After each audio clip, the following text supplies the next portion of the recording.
Okay, welcome to the first Goals First podcast where goals come first. Now, this is technically the second podcast. So I had a Plutus podcast previously, but Goals First is a much better name, much better meaning. So for our first one, we have a very special guest. This is Marcel. Introduce yourself and give a little background to who you are and what you do. All right, hey guys, what's going on? Thank you once again so much for having me on this podcast. It's a true pleasure of mine. I'm really excited to get this thing going. So my name is Marcel. I have a little conservative platform called the Political Dropout. We have a website, YouTube channel, Instagram channel, and basically what we do is we try to educate Generation Z on conservative politics, whether it be pro-Trump or whether it be just pro similar morals to myself, like pro-gun, pro-life. And we'll get into it and we'll talk about it a little bit more as to where my morals stand. Now, I started that in May 1st. We grew from a team, going back to a smaller team, back to a bigger team, back to a smaller team. And right now we're just focusing on getting to um, the next level with 10K followers and being able to branch out into our website a little bit stronger and just educate as many people as we can through our Generation Z conservative politics. Okay, I think that sums up really nicely. That's good. Before we dive too much into me kind of asking you questions, I just want to start by saying, so I know about the political dropout because I was at a Trump rally with some friends, and this is Goals First. I'm about business. I've been involved in marketing. He did what's like literally the best thing for a startup for new people: word of mouth. And one of the best methods is to go to a place where there'd be demand for the product you're offering. And a Trump rally is clearly people interested in politics, and Marcel was handing out business cards. And I happen to be friends, so I didn't even get a chance to speak to him, but he made sure that I got one, and I received the business card, had, what was it, email, phone, your name, a bunch of information on it. Really good looking card there, right there. He's ready.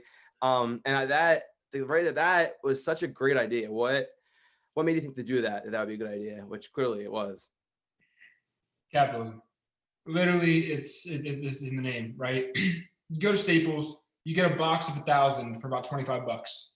And I thought about it. If I can get 1,000 business cards, I'll probably hand out 200 tops. And that's what I did. I had a friend of mine. We went to the rally. We had press passes. And we're like, look, we're here. We drove 3 hours to get to Pennsylvania.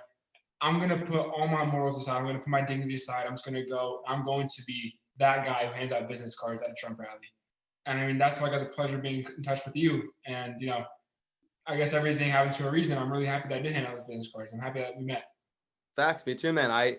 The second you like I'm big on being a go-getter and proactive. I think kind of also coincides with more conservative values and capitalism. The mindset of if you want something, you go and get it. And I think it's a song lyric. It's actually NF. NF says, if you want something in life, go and get it, which is such a simple but literal meaning. Like, if you want something in life, go and get it. So you get people who start podcasts all the time, people who start Instagram pages, this and that. But how many of them are willing to take the extra step to do something like that, to go hand out business cards, make them it's multiple steps. And some people are very lazy. And if you want results, you got to put in the effort. So I think that was just like a superb example as to, A, thinking critically, and B, putting in the work ethic that goes along with building a successful brand. Yeah, thank you. I appreciate it a lot. Thank you. Absolutely. So I want to kind of talk about how politics apply to success and business and stuff. I guess I want to start with what's your opinion of like modern academia and how college is affecting students? So, I think of myself as a businessman, entrepreneur first, aside from, politician, right? I prefer being on the background of stuff like that. I prefer just to build a company, be from the back. So I'm similar to you, right? I like the entrepreneur stuff. I like that side way more than the political side. But in regards to academia, I think the system is absolutely flawed, especially right now with the coronavirus. You have kids who are going to classes giving half effort. No one, like, in all honesty, anyone listening right now, no one is actually paying attention to these classes. You have your phone on your side, you have Google right in front of you, you have your computer, you have so many Yeah, more Phil, things. most of my classmates turn on Zoom and go back to sleep. Exactly. And like, do you have monotonous professors speaking about, history lessons or international affairs? That's what I partake in, international affairs. I pay attention, obviously. I try to do my best, but it's not the classroom setting. And I think that right now with where college is with COVID is terrible. If you're going to college, I feel so bad for you. I feel bad for myself. I feel bad for all of us. COVID is really affecting us in such a terrible way that especially now because of the situation, college is very not, not good, right? But let's pretend COVID wasn't existing, right? I still think that high school the high school system completely flawed. I think there we can do so many more implementations as to what we can do better in the high school system compared to what's going on today. You have kids who are learning about this and this, who don't want to learn about this. You can't have fun and you can't enjoy learning if you're not having fun. I know that's a weird statement, but you're not going to educate someone if they're not having fun. You just have teachers who are living off a paycheck, going to school just to get this paycheck, and not caring about the students' performance or success. And it's just a shame. I think that we have to change the schooling system, starting from high school and then on to college. Yeah. Yeah, I do believe that a lot of the professors don't care about the student success. And something that I've noticed, this is not, the best phrase, but it's an accurate phrase. I know a lot of professors become what I call syllabus Nazis. And I use the word Nazi because they care more about enforcement than teaching. And it's just like this classroom dynamic forms where professors are obsessed with the syllabus says, and any question you ask them, the syllabus says this, and they don't care if you learn the information. They don't care if you're smart. They don't care if you're a good student. They care about, they seem very, a lot of professors get bitter and resentful and angry. And they seem to care more about enforcing the syllabus than they do about teaching. They do about the material. They do about students learning. And then also I see a lot of students, right now it's a terrible time to take classes because of COVID, but in addition to that, it just seems like it's super biased right now. I think that the universities have been very indoctrinated towards Marxist ideologies, and Marxist ideologies don't lead to success under capitalism. I'm a huge fan of capitalism. I don't know if you feel the same. Are you Of course, of course, of course. Okay. Don't want to speak for you though. No, I appreciate it. Yeah. So I guess I want to dive into capitalism for a second. I just think that is relevant to what you do and what I do, because I think capitalism is how one achieves their goals. Like, we have goals, and how do you execute upon those goals? If you're in the middle of the ocean and you want to build a building, it's probably not going to work. Like, you have to have a good platform to execute goals on, a good foundation. So why do you think capitalism is good for achieving goals, for business goals? It's the same exact reason why I went out and handed out business cards. It's the reason why people strive to be better than the other person. Because if we have a social system, everyone's going to be on a similar pay scale. There's no economic incentive to become better. People are not going to go out of their way to work the longer hours, hire more employees, sell more products. Because at the end of the day, if the government's going to be handing out these salaries, it doesn't matter if you're the best or if you're not the best. You're still getting the same paycheck as the best and the worst. That's why I genuinely think capitalism is consumer choice, and the fact that in America, only in America, athletes, actors, lawyers, doctors are paid 6, 7-figure salaries, 8-figure salaries. That's why I love capitalism, because you have Marxist individuals who want to come to America and take away the number one thing that makes America great, economic freedom, or one of many things that make America great, economic freedom. Yes. Only in America you can go and become the richest man in the world or the richest woman in the world. You can't do that in Sweden. I mean, how about the idea that you can form a group, the Political Dropout, or I can do a podcast, and that can be built into a business, a concept. Mm-hmm. That can happen under these other concepts. Capitalism rewards anything there's demand for. You can monetize it because you're providing value. So you start producing a news source. And people are getting tired of the fake news. So they want to go to your news source. You're producing a value because there's demand for it. Right now, you're talking to me. I'm talking to you. We're producing value and making a podcast. So I think capitalism really rewards the production of value. Unlike, and people don't realize, people think it's everything should be free. It'd be very nice if healthcare, by the way, which I'm not completely against some healthcare, but just the idea of everything being free, then there's nothing to strive for. Humans, and I'm a big believer in humans, find happiness not even in the obtaining of something, but in the process of working for something, striving for something. Yeah. I agree. How did you choose the name, The Political Dropout? So I wanted it to be a college-esque type of theme. So I thought, what do? I speak about politics. Boom. I had to have politics in the name. What audience am I looking to gain and reach towards? College. So what's a college term? I can't say political college. I can't say political university. What if I just say dropout? That sounds a ring to it. People don't know what it means, so people are gonna look into it, click on the website, and see, oh, political dropout, catchy name, catchy title. Why not go for it? So it stuck, and that's why I got the website name and the Instagram name. Are you in college? Did you drop out?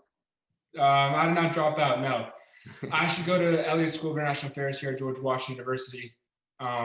One of the most liberal schools in the nation, surprisingly. But it's a good. I'm happy to be there, and it's always a challenging environment. So it's good to be with kids that have different beliefs. Yeah, I enjoy learning different views. My university also is pretty liberal. We had I think it was 2 years ago, this kid Lake Ingle. This was all over the news. Lake Ingle got kicked out of his class for saying there was two genders. He was debating the teacher on. The teacher was asserting that like something with gender is a construct, all the typical like Marxist liberal ideas. And the kid was removed from class for being disruptive. What was his disruptiveness? It was him trying to debate like, no, there is two genders. You're incorrect, the teacher. And then the teacher basically filed for him to just be kicked out of the class permanently. Like this kid, spent whatever thousands of dollars for this course, and they just said, "Sorry, you're causing a disturbance." They framed it as like a disturbance. He was disturbing the classroom for having his views. And then it got all over the news. And like I said, so yeah, I mean, even my university, which is not in a liberal area, it's in the middle, like mid PA. The universities just have been very indoctrinated to the left for whatever reason. Yeah, let me talk about George Washington, right? We in my comparative politics class, we speak a lot about Marxian theories. We speak about the good of an individual like George Soros, who was one of the, They talk. Wait, your class taught he's good. Yes, we should like praise a guy like George Soros because he's doing so much for America. Dude, George is making my people look bad. I'm Jewish. He's one of us. He's not doing us too good. George Soros is the definition of evil. Yeah. You know what's funny? I was actually having this conversation a few hours ago. We were Yeah, talking about Democrats aren't evil, but George Soros would be. George Soros is, and with we learn things how Karl Marx is one of the founding fathers of political philosophies and how we should learn from him. How things like socialism were not implemented correctly in Cuba, Venezuela, other countries. So you know what, we can do it better in America. That's what we talk about in our class. So we speak about how the Hungarian prime minister is a dictator. We speak about how my country, Poland, is homophobic and neo-authoritarian simply because they have orthodox and nationalistic values. And it's like you are being brainwashed by these teachers, and these kids don't know any better because they're in America. They have American parents. They have no idea what this actually is to go to Europe and what it's actually like over there. Go see what's going on in Sweden, see what's going on in Germany with all these Syrian refugees coming in, and then you're going to understand why Poland shuts its borders, why Hungary shuts its borders, and does not listen to anything the UN says. I think they hide behind virtue signaling phrases. Like sure, these are refugees who need help. Okay, but they're just because being good doesn't mean we should sacrifice America for it. And like this indoctrination, they're giving false ideas like, under this system, everyone benefits. And eventually, no, not everyone benefits is a disaster. Look at California. And they use these words, and you just mentioned something about you said they called Poland homophobic or something. Yeah, they call it homophobic, and it's like a authoritarian. So I'm personally, I'm like kind of libertarian, so I don't care if homosexuals want to get married, do their own thing. Like it's kind of my view is in general things. If you're not bothering if you're not hurting another individual, Me okay. Me too. Yeah, but funny enough, I never thought of it this way. I heard it the other day. I was watching a clip where someone called some guy homophobic. He goes, "I'm not scared of gay people. I just don't support it." Which I was like, "What?" And I kind of thought about it for a second. Phobia is a fear of. So a lot of the words that they use are just like clickbait words, not actually representing of the topic. So homophobia, are most people who don't support homosexuality scared of gay people? I don't think so. That's what phobia is. It's a fear of. No, yeah, I agree. So it's like so what I'm getting at is, like I said, I'm not against anything with that. I'm for rights for everybody, but it's the frame issue. I think colleges are misleading the frame of things. So they're taking the frame and they're pulling it, and they're framing it incorrectly. Mm-hmm. No, without a doubt. Yeah, especially it's just sad how you just put these terms, you throw these terms around like racism, and white supremacy and xenophobia like they're nothing, when in reality, racism is going up to someone that's a different race than you and throwing slurs at them and like literally physically and mentally oppressing them, not saying not saying like light phrases. Like it's just like people call Trump racist because he is his words are getting taken out of context. But real Well, they racism, suppress like the video. There's about 3 or 4 videos of him saying I condemn white supremacists, yeah, and 3 or 4, yeah, El and Paso, that Charlottesville. Yep. yeah, and the average person I speak to who hates Trump genuinely never saw them. That clip has never reached them. Why is that? Exactly. That's concerning. It's the same way with Hunter Biden's laptop. The same way how no media is talking about the fact that Hunter Biden is having sex with 14-year-olds in China. That there's That video evidence of that. there's no evidence of that. I didn't even know about this. Yeah, there's video evidence of that. That's why Biden and the Democrats want to win, so they can continue selling our intellectual property to China, so they can get rid of all this evidence. Because Hunter Biden's a drug, he got kicked out of the military, and he walks around on FaceTime with a 14-year-old girl naked. His family knows about this. They've known this since 2019. They've had this laptop since 2019, Jesus. but these corrupt individuals keep denying it. I heard he also has allegations about him touching the niece or something. Probably. I wouldn't be, I was not sure remembered about that that. in the there's some 4chan leaks, and apparently one of the girls is his own 14-year-old niece, which is if pedophilia is in that family, I would not be that surprised after all the little girls that Biden's sniffing on camera. I mean, there's got to be 20 clips of Joe Biden sniffing little girls. It's terrible. Yeah. Yeah, And what's weird too? So I've noticed this amongst college students. These topics are not touchable. The universities have done is made it so that these topics are not touchable. They are trigger words, and the person, instead of discussing it, gets angry. Have you noticed that at all? Yeah. Yeah. People just get angry for no reason. People don't know how to have a civil discussion anymore. They don't want to listen to the facts, and people just want to believe what they want to believe. Like That's you can true. literally, I'm not even a political podcast or guy, but I will let anyone debate me because I believe in my values, and I think also a lot of people get focused on, and you can comment on this because you're into the politics. I'm looking to get to the truth rather than prove that I'm right. mhm. No, I would rather have the truth. Like if you tell me reasons why Biden is better than Trump, maybe I'll consider revoting, right? But when I see the fear mongering that takes place, when I see Kamala Harris and Joe Biden want to implement the 62% tax on New York, when I see Kamala Harris and Joe Biden keep flip flopping on their policies, when I hear from my parents and other individuals who lived in socialist Poland saying the same stuff with the mask that's going on right now, the same thing that was happening in 1968. You know what I mean? Yeah, I'm not going to vote for somebody that's going to take our economic freedom and financial freedom away from America, because I'm not going to do that. The one country, leave it alone. If you don't like it, you can go away. And with civil discourse, people just don't know how to speak anymore. My whole goal with Political Dropout is so we can have a discussion, but nobody wants the discussion. I can show you evidence, I can show you facts, I can disprove all your claims. I remember I was having a conversation with someone about, Trump and racism. That's the most common one, the easiest one, Trump and racism. Oh, he's racist because this. Nope, disproved. He's racist because this. Disproved. Why is he so racist? I don't know. He's just racist. I'm going to come back and show you more. Okay.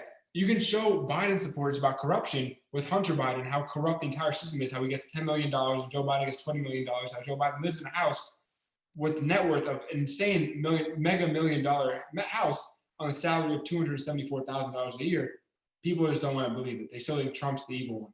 they don't care. They don't care. And as a businessman, as being a business podcast, people fundamentally don't understand the whole tax thing with Trump. So first off, you want to be in a deficit. Like he being the way taxes work, and I don't even know that well myself. I know more than most people. So when you hear he's paying so little, first off, there's write-offs. There are he pays ahead of time. You can prepay, and there's other things that you put money towards, which kind of taxes. There's a bunch of different factors.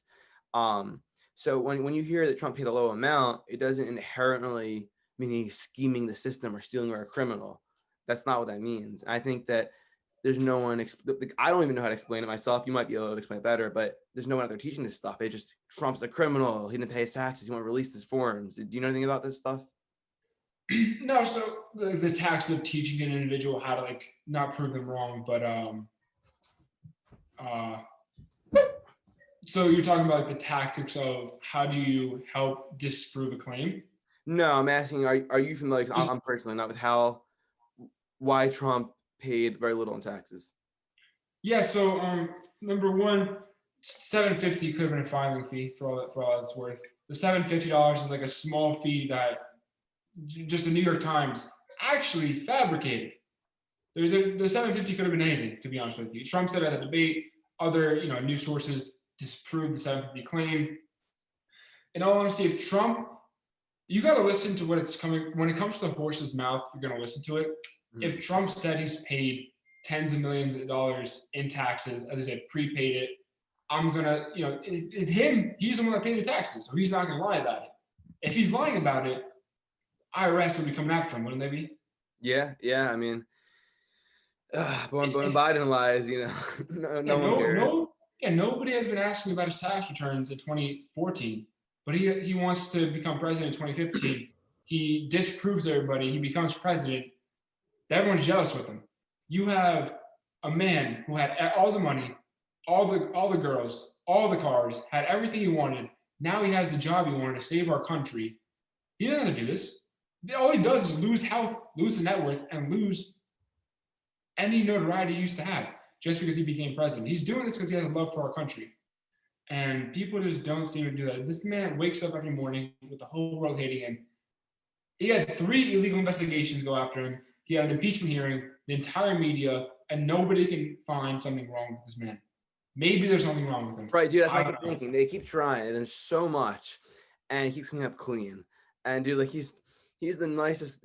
There's all these clips out there where he's like hugging around. He sees a black child, picks up hugs, or like all these clips exist that kind of confirm the opposite of this narrative of racism or whatever. And they're hidden. Those clips are hidden. And I'm getting a little bit off topic here, but I wish we could have a more fair college system where the college let people get both perspectives better.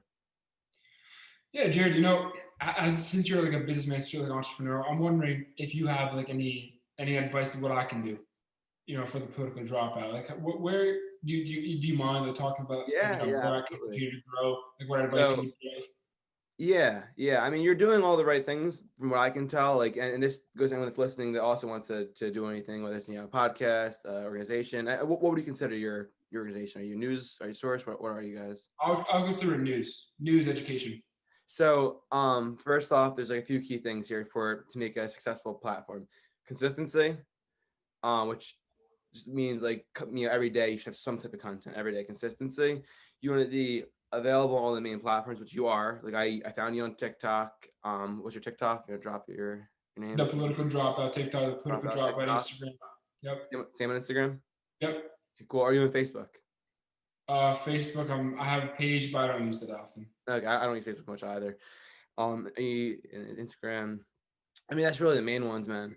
So consistency and doing things that are maybe not normal, but you need to constantly thinking, what can I do that would gain more audience? And like for example, you realize, well, who's my target audience? A lot of them is probably Trump supporters largely. So you went to a Trump rally and handed out business cards. So to an extent, it's a combination of hard work and critical thinking to think, what if I'm willing to work hard, what's the best method to do it? Because if it was just working the hardest workers that got rich, the coal miners would be rich, but that's not the truth. It's the combination of working hard and working smart, which you're doing truthfully. So I would say that you're consistent, you're on the right platform. So it's just a matter of continuing to deliver content that causes reactions. Yeah, I appreciate that. Yeah. I was thinking I have a little tip. Like if you're wondering to grow, like your thing is about Instagram Reels. I saw the biggest jump in my follower count from Instagram Reels. Can you explain what that is? So on Instagram, back in August, Instagram released a feature Reels, very similar to TikTok. So it's literally TikTok, but on Instagram. It's very easy to be noticed on there. Very easy to get views. Very easy to get likes. And that's what I did. I went from 2,500 followers to 6,000 followers in about a month and a half. Wow. Just because I track them every day, but something around that. I been doing these Instagram videos daily like Instagram contents. People, it's very easy. Get a good sound in the background, get a good content. And what I've noticed success in is, since I'm a political education page, add some cool music, add some facts. People are gonna watch it, and that's what the results show. Is it like TikTok where you can just put the sound in the app, or are you like how are you producing it? So what I do is I usually make a TikTok, 15-second TikTok on the app of TikTok. I save it, post it on TikTok, save it, put it on my Instagram, upload it, and then it goes right to the Reels. It's like a feed, IGTV or Instagram TV, and there's Reels. It's 3 sections. So Facts. Yeah, I know IGTV, the Instagram TV, has been recommended. I used to not volunteer.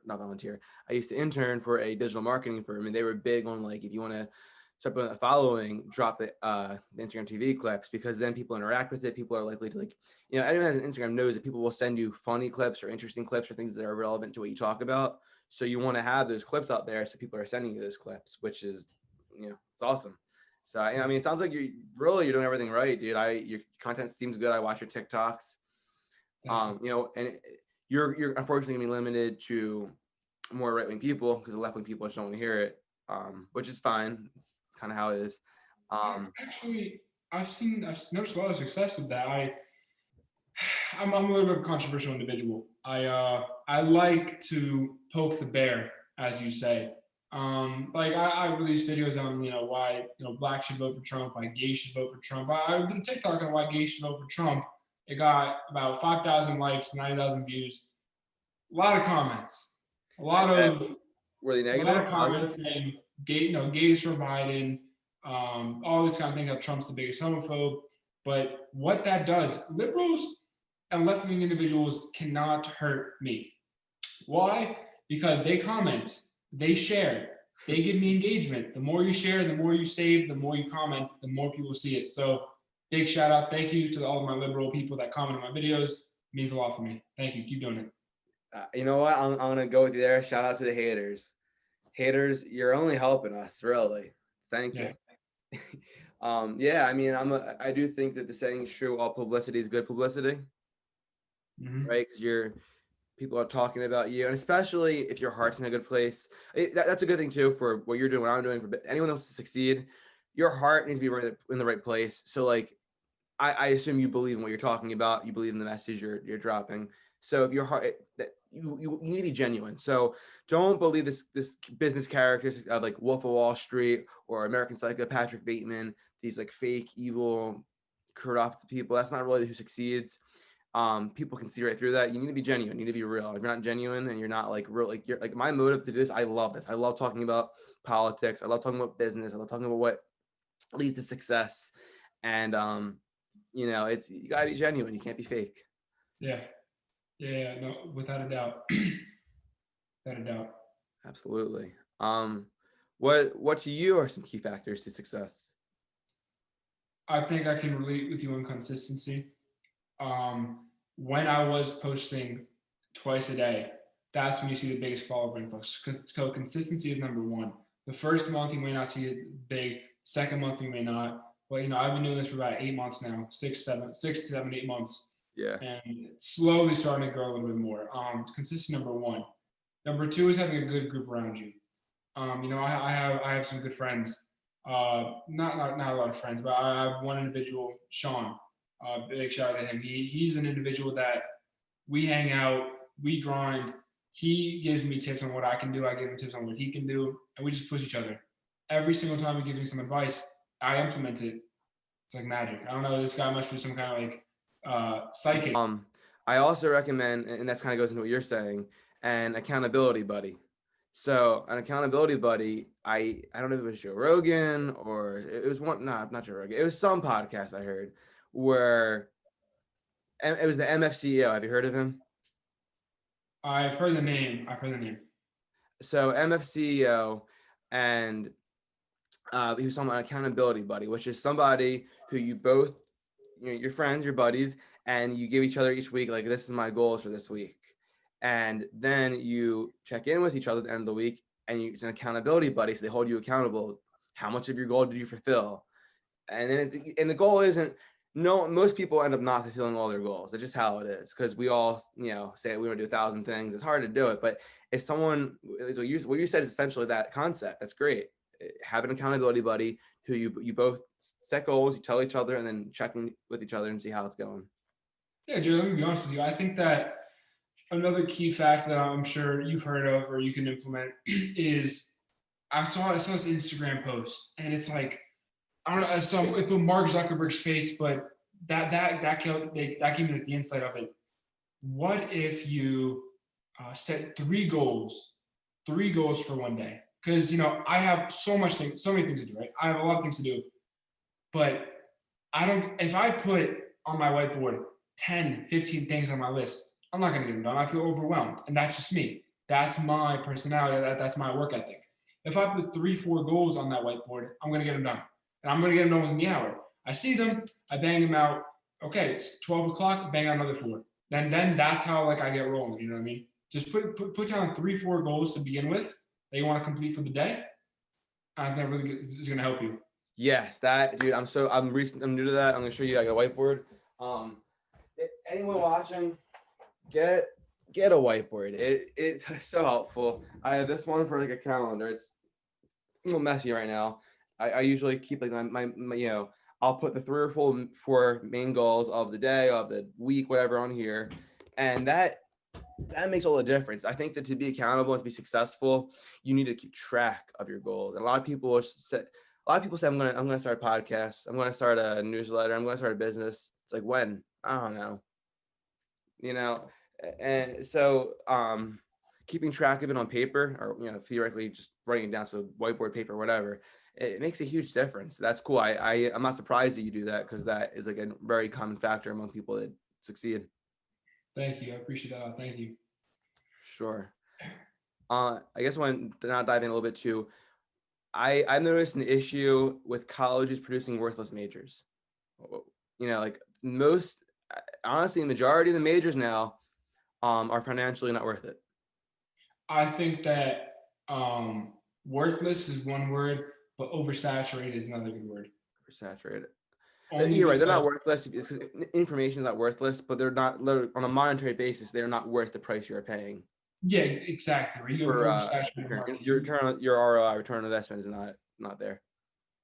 Yeah, exactly. You have like a oversaturated market. You have individuals you have the entire country going to school to pursue like a business degree or something like that. And it's like, you can get that degree, but going to class is the bare minimum. You're not going to get anywhere, because this guy's studying business, this guy's studying business, that guy's studying business, and it's like, studying business, that's the bare minimum. Go to class, that's the bare minimum. You get the internship, you have 1 foot in the door. Get another internship, second foot in the door. Your dad's a CEO, then you're going to be moving some places. You need connections, you need hard work, and you need a degree in this world to succeed. That's my thoughts on the degree. But as you write, worthless degrees, you have a lot of stuff. I'm not going to be just based on liberal stuff like gender studies, but in reality, that is a worthless degree. Gender studies, you have other degrees like philosophy. Like, philosophy is good, but you can learn that without college. You don't need college for philosophy. Yeah. Take a course, take a couple courses in it, but don't have a major in philosophy. Don't be some kind of thinker who sits like this the entire day. I personally think it's not as powerful. Yeah, I would agree with that. It's like return on investment. What's your time worth? Everyone has to realize their time's valuable and your time is limited. And it's kind of like the idea of capitalism, that there's infinite demand and limited resources. And that's the same with your time. And if you're going to get a degree that's oversaturated, or that you can learn on your own, it doesn't really make sense it doesn't make sense. Like, why would you buy something that's gonna give you negative returns? It doesn't really make sense. Like, I'm a MIS major. Truthfully, I would like to just drop out of college and do this stuff full time, but I want my parents to be happy, and I think I'm almost done, so I might as well finish it. But also MIS, if I had to go in that career, that field, it's worth it. The payoff, it's usually a few years to get off your student debt. It's not bad. But now with this new crisis of student debt, the student debt crisis is leaving students screwed, and they're mad at the system. Like, no, all these people want free college because we created a huge issue with these worthless majors that can't be paid off. What's your view on the student debt crisis? and solutions? I definitely don't think eliminating it is like, what Elizabeth Warren wanted to do, just eliminate the entire student debt. Bernie Sanders wants to eliminate the entire student debt. I don't think that that's going to help at all because A, that loses responsibility for individuals, but B, I just don't think it's going to help us economically. It'll be a lot of money, $10 trillion. That was the plan. My solutions for student debt is people got to realize that maybe college isn't for them because we need we need firefighters, we need the bricklayers, we need the electricians. Those are paying jobs. Electricians, you go to apprenticeship for about 5 years. You work for a little bit bare minimum money for 5 years. You're making 200K in the next 10 years. Yeah. Electricians make a lot of money. And A dude, lot of these, and you think you work hard all day. No, you work a 9 to 5. yeah. You take a union job, you're making a lot of money. You really are. I want to touch on another point about return on investment. If anyone younger is watching this video who has still about a year left before they go into college, the biggest mistake I made was not going to military school. Really? Elaborate. West Point, Army, Navy, those are schools that you want to be at because what I am not as affluent in is discipline. I really believe that if I was in military school, I would definitely be way more disciplined, way more determined, and way more strong-headed when I'm doing decisions. Because 2/3 of like the Forbes 500 company CEOs are military academy graduates. Donald Trump, military academy graduate. Donald Trump. A lot of the biggest guys you find in business are from the military academies. I genuinely think that if I had the opportunity to go back, time traveling, some kind of machine, I would apply to West Point, Army, or Navy, and I would want to go to one of those schools because military teaches you discipline, and discipline is what you need to succeed. Yeah, I mean, I think that's a good method to get at it for sure. I think that is a large issue with our culture is people lack discipline. Things got so easy. I believe in the saying, bad times create strong men and good times create weak men. Things are so easy that, now you got people, the biggest problem is that they're triggered. Like, oh my God, you said something offensive. You will be a failure if your biggest issue is someone's words being a deathly threat to you. Words should not be a threat to your existence. Dude, this morning I posted a TikTok. Please bully me. That was it. I posted a TikTok video of me. It was a little bit cringe. It was me, dancing or somewhat. And I posted it because I wanted to see. People would say I find it funny. If you're gonna tell me to go kill myself, I find it funny. If you're gonna tell me, I don't know. Like one individual was like, I think that I'm gonna change my mind on the right to abortion after watching this video. I think that I think those are funny things. I can laugh with them, and I want to have tough skin. It's just an example of like at the end of the day, it's just a joke. People on here don't matter. If one of my friends told me that, I'd be a little bit upset. But some irrelevant person on the internet who isn't doing what we're doing, who's probably sitting at home hating on everyone else's videos. Yeah, dude, that's it. The haters are doing nothing. They don't do anything. They don't know. I personally think that people, nobody who is above you is going to criticize you. I agree with that. In the negative connotation. Like you need constructive criticism. Like if I have someone that's a little bit higher than me, I want constructive criticism. But like no one who's above you is going to be like telling you, "Oh, you suck." They're not going to be above you. They want to drag you down, and people who are above you, they want to help you lift up. That's my perspective. That's my 2 cents on it. I agree with everything you said. I think that a lot of the time people that are negative are projecting, and like projecting is they're taking their own secrets, their own underlying fears and projecting, putting onto you. So like, let's say someone feels like they're not capable of being successful. They believe that they would never be able to create $1 million company. Then they might be something, listen, dude, that's not realistic. You're not able to start a podcast. You're not able to start a political group. There's already too many of them. That's stupid. Like these people get caught projecting their insecurity because they think they can't do it. So they go, you can't do it. So, people need to realize that it's just words. And like, that's great that you posted, you encouraged it on your TikTok. That's fantastic. I think everyone should do that. Everyone should ask to be bullied a little bit because it's going to make you have tougher skin and have more grit. It's fun. It's a lot of fun stuff. I mean, I think that we both have 2 new brands and we should work together to grow together. I think that we can continue, maybe do other podcasts. Like I'm still hesitant to talk too much about politics, and not like I try to keep it somewhat on business because I'm about business, but like I'm passionate about politics. You know that from talking to Mhm. me. Um, Actually, there was one thing I want to talk about. yeah, go for it. Can you ask a question about like mental health? Yeah, All right. you want me to Um, ask you? yeah, that's a good question about like that. We can roll into a discussion about like mental Okay, health a little bit. okay. Because we were speaking about how like people are hating because they're insecure. There's something about insecurities tying in like, oh, we all have insecurities. You know what I mean? Well, why don't you why don't you from the question? Yeah. So like, I mean, I think that we all have insecurities at the end of the day. I do think that a big thing that nobody talks about is mental health. You know what I mean? Like, I think a lot of people are afraid to post stuff because they're insecure about their bodies, they're insecure about what people think of them. But at the end of the day, when you get older, you realize nobody cares. When you're in middle school, people care if you're fat. They care if like you're ugly. When you go to high school, they stop caring. When you go to college, nobody cares. When you're an adult, absolutely nobody cares. You can be the fattest, ugliest person in the world, but if you're a genuinely good person, that's all that matters. You know what I mean? I feel like mental Yeah. health is With insecurity, though, don't you think sometimes it's you're avoiding an issue that actually needs to be corrected? Like, let's say it is morbid obesity. You shouldn't just accept that you're going to be morbidly obese. I would say you should do something. You owe duty to yourself to do something about it to become healthy. no, it is, but I don't think that you should take it as like, oh my gosh, I'm fat. I'm just gonna try. I want to kill myself. You know what I mean? Like you should.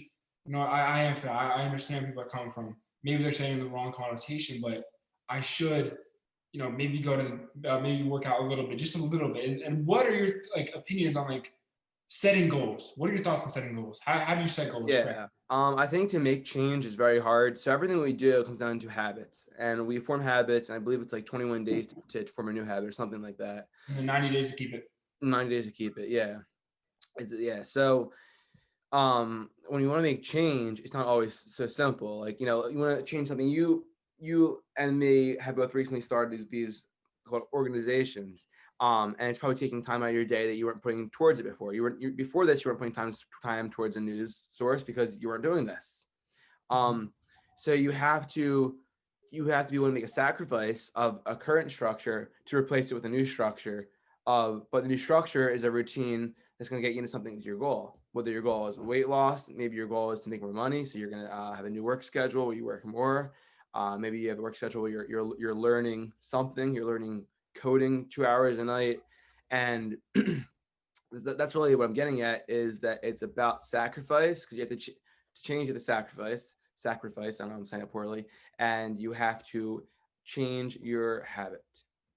Yeah, I don't think that setting big goals is what helps. The more I go into it, I used to set big goals a lot. I used to set, okay, contact 100 people within the day, or bang out 2 articles, 2 video, like a video, like that's not what's going to get you to places. Because like we think about it, if we don't do this today, is we're not going to be where we want to be in a year.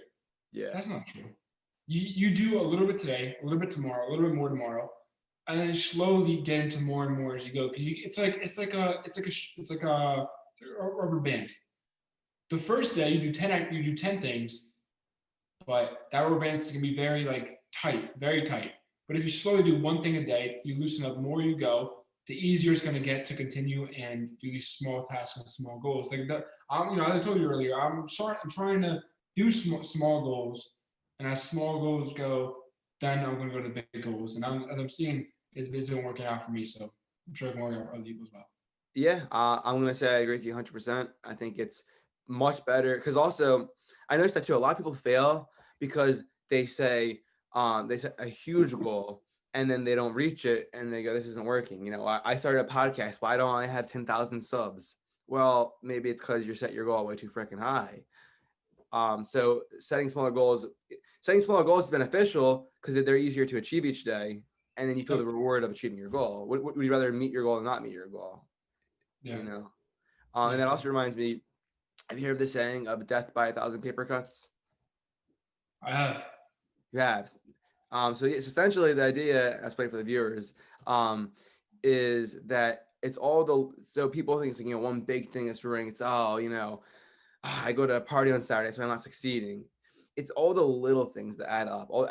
Every time you check your phone to watch 3 TikToks, every time you are texting somebody that's just for no reason, has nothing to do with your goals, just talking about the new Borat film, like it's which by the way I enjoyed. I don't know what you thought. I know it's anti-Trump, but that's another point. But yeah, man, the little things add up. The little things for little things for massive negatives or for massive positives, they add up. So like you were saying about little goals, those little goals add up to the big goal, and the same happens in reverse. When the negatives, when you have all these little negatives, you have a distraction, 1,000 phone checks per day. You have to get up and go out to the store to eat for 3 meals a day instead of having food at home. All these little things add up to your success or failure. Yeah. You seem to have a nod to the Borat movie. What was that for? Yeah, in all honesty, I didn't like that film. I think Hollywood is way too political nowadays. I really think that when you have Democrats and I'm saying Democrats because it's only coming from the liberal side. There's no Trump. There's no movies that are pro-Trump that are throwing Trump down your throat. It's all the media being propagated by Democrats and liberal politicians and liberal actors. And when you have a media that's being controlled by the government, that is a little bit similar to what was going on in every single state pre-communism, pre-socialism, and then what happened after that. Why I don't like the film? Because they made Rudy Giuliani look like a pedophile. That's number one. Second off, I don't like the film because the ending said vote or be executed. Like that's not fun. It's not. It's not. I'm not. I am 100% for the funny stuff. Like when Borat says something, I don't know, anti-black, anti-Semitic. No, obviously it's a joke, but obviously he's Jewish. He came with a giant nose and the long fingers. Yeah, please, I'm a Jew too. I'm Jewish. I found that funny. I like satire, but not hate. Yeah, it's funny, right? But I just don't enjoy when you take everything and make it political because it's just where can I can't watch basketball anymore because everyone's kneeling and preaching BLM. Can't watch football, it's the same thing. And I also can't now I can't watch Borat. I was so excited for Borat too, but it was one of the biggest. I thought it was good. I think that Rudy Giuliani scene was originally intended just to be I think it was funny on its own, but then Borat twisted it. Sacha Baron Cohen rather. Really, if you look at it, first off, I don't. When he even if he was walking in the room with her, what would happen? I don't think she ever told him that the actress said I'm 15. I think that what really happened, whether or not he was just fixing his pants or not, a very attractive young woman invited him to a bedroom. That's as a guy, that's pretty normal. Now, and I never, if you watch the movie, at no point did they say she was 15 until the character Borat came in the room. She was, she's 15. So it wasn't even like he did anything knowing she was underage. And first off, nothing happened.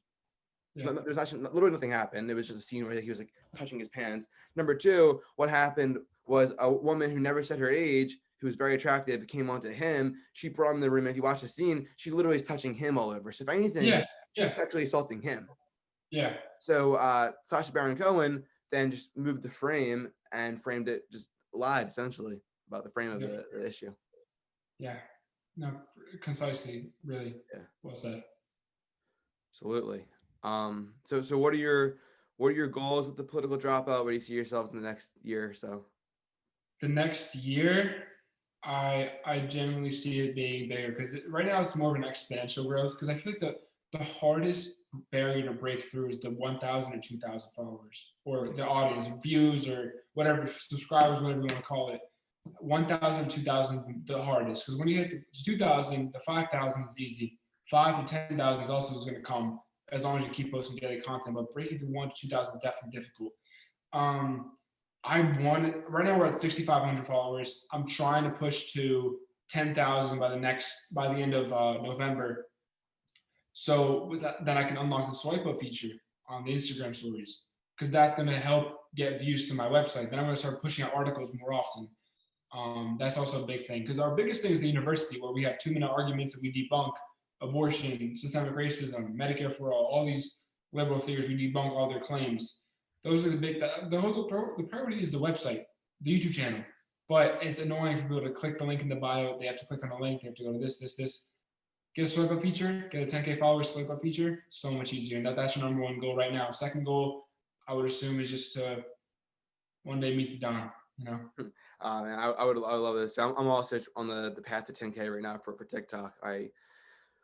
I'm doing this podcast so I can get bigger on YouTube and Instagram as well. Start putting clips. Like what I'm gonna do is after we finish, I'm gonna probably edit this a little bit, remove some parts where we're just talking, and and then I'll pull out the best like 60-second intervals for TikTok or for Instagram stories. Yeah, me too. If that's all right. Yeah, absolutely. I encourage it. Yeah, man. I mean, thank you so much for coming and talking. I hope to bring you back on here and talk more politics. Yeah. No, thank you so much for having me. Genuinely, really big pleasure of mine. I'm gonna say it again. Thanks so much for having me, Jared. It's a really big pleasure of mine to be on the show. I wish you nothing but the best success, and I want to see this podcast take on, be the next Joe Rogan one day. I mean, I hope so. I hope that anyone watch it got some value. Please go check out the Political Dropout. What do you want them on TikTok, Instagram, and what's the website called? thepoliticaldropout.com, Okay. at the Political Dropout on TikTok, at the Political Dropout on Instagram, and at the Political Dropout on YouTube. Check out our Instagram, give us a follow, help us get our goal of 10K so we can bring you more content that's going to be better, bigger, and more amazing than ever. So Awesome, guys. Go check them out. They got good political stuff for you to learn and gain from. So thank you again, man. Of course.